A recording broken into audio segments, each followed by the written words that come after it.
atau DFD. Sebelum kita masuk ke materinya, berkat saya memperkenalkan diri dahulu.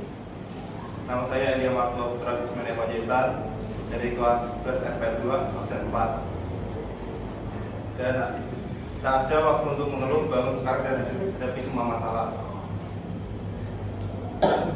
Di sini daftar PPT pada hari video kali ini. Satu, definisi data flow diagram, 2, fungsi DFD, 3, simbol DFD, 4, jenis-jenis DFD, dan 5, tujuan DFD dan contoh DFD. Definisi DFD. DFD adalah satu diagram yang menggambarkan aliran data dari sebuah proses yang sering disebut dengan sistem informasi dalam data flow diagram. Juga menyediakan informasi mengenai input dan output dari tiap entitas dan proses itu sendiri. Dalam diagram alur data juga tidak mempunyai kontrol terhadap flow-nya, sehingga tidak ada aturan terkait keputusan atau pengulangan. Bentuk penggambaran berupa data flowchart dengan skema yang lebih spesifik. Dan terdapat fungsi DFD, yaitu 1, menyampaikan rangkaian sistem. Dengan pembuatan DFD, maka proses penyampaian informasi menjadi lebih mudah dengan tampilan visual yang simpel dan dapat dimengerti oleh setiap stakeholder, di mana data yang disajikan mampu menggambarkan alur data secara terstruktur dengan pendekatan yang lebih efisien. 2, menggambarkan suatu sistem. Fungsi yang kedua, DFD dapat membantu proses penggambaran sistem sebagai jaringan fungsional. Maksudnya adalah di dalam jaringan terdapat berbagai komponen yang saling berhubung menggunakan alur data. Dan juga ada yang ketiga, perancangan model. Fungsi yang terakhir, diagram ini juga dapat membuat rancangan model baru dengan menekankan pada fungsi sistem tertentu. Hal tersebut dapat dimanfaatkan untuk melihat bagian yang lebih detail dari aliran data yang lebih detail. Simbol DFD. 1, proses. Dalam DFD adalah proses yang dilakukan sebuah mesin untuk mengubah input dan output menjadi format yang berbeda. 2, external activity adalah biaya yang berada di luar sistem, bisa berupa individu, organisasi, divisi, perusahaan, atau sistem lain. External entity akan memberikan input ke sistem atau menerima output dari sistem.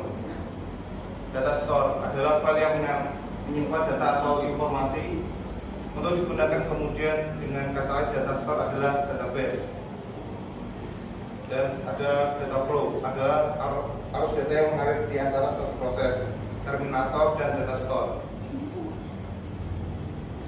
Jenis-jenis DFD. 1, diagram level 0, diagram konteks. Diagram konteks atau level 0 merupakan diagram dengan tingkat paling rendah, di mana menggambarkan sistem berinteraksi dengan entitas eksternal pada diagram konteks dan diberi nomor pada setiap proses yang berjalan.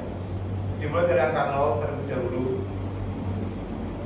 Jadi untuk setiap aliran data dan langsung diarahkan menuju sistem, ciri-ciri dari diagram level 0 terletak pada tidak adanya informasi yang terkait data yang tersimpan pada data store.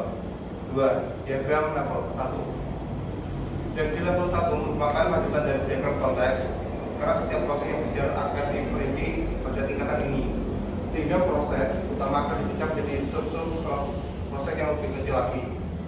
Dan yang ketiga, diagram level 2. Dari level 2 merupakan tingkat lanjutan dari level yang sebelumnya, di mana pada fase ini akan dijelaskan lebih detail terkait tiap prosesnya. Namun, untuk tingkatan ini jarang sekali dikerjakan oleh lebih banyak, hanya menerapkan 2 level di bawahnya saja. Tujuan DFD. Tujuan DFD adalah untuk membuat model fungsi yang harus dilaksanakan oleh suatu sistem dan interaksi antar fungsi. Tujuan lainnya adalah agar model yang dibuat itu mudah dibaca dan dimengerti tidak hanya oleh profesional sistem yang membuat DFD, tapi juga oleh pemakai yang berpengalaman dengan subjek yang terjadi. Dan ini adalah contoh DFD dari kelompok saya, pembayaran SPP. Terdapat user di sini, yaitu ada petugas, admin, dan juga siswa. Dan user ini harus melakukan pendataan terlebih dahulu di database user. Dan setelah itu, siswa dapat membayar uang SPP transaksi dan juga tugas bisa mengecek data pembayaran. Setelah tugas mengecek data pembayaran, tugas memberikan nota pembayaran dan juga diberikan kepada siswa. Dan admin mengupgrade data pembayaran yang telah dirasakan oleh siswa dan juga tugas.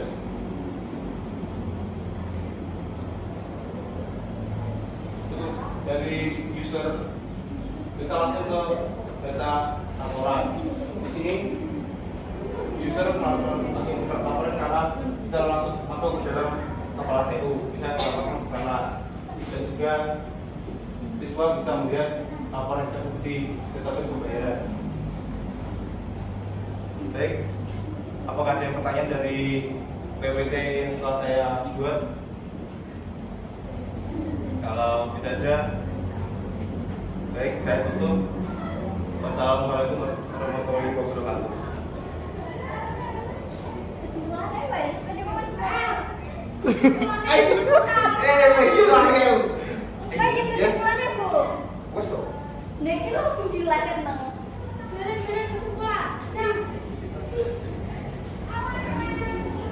Baik, di sini ada kesimpulan, yaitu kesimpulan diagram alur data atau DFD adalah alat pemodelan visual yang digunakan dalam analisis dan perancangan sistem informasi. DFD membantu memahami aliran data, proses entitas, dan penyimpanan data dalam suatu sistem. Baik, apakah ada yang dipertanyakan? Jika tidak ada, saya akan tutup.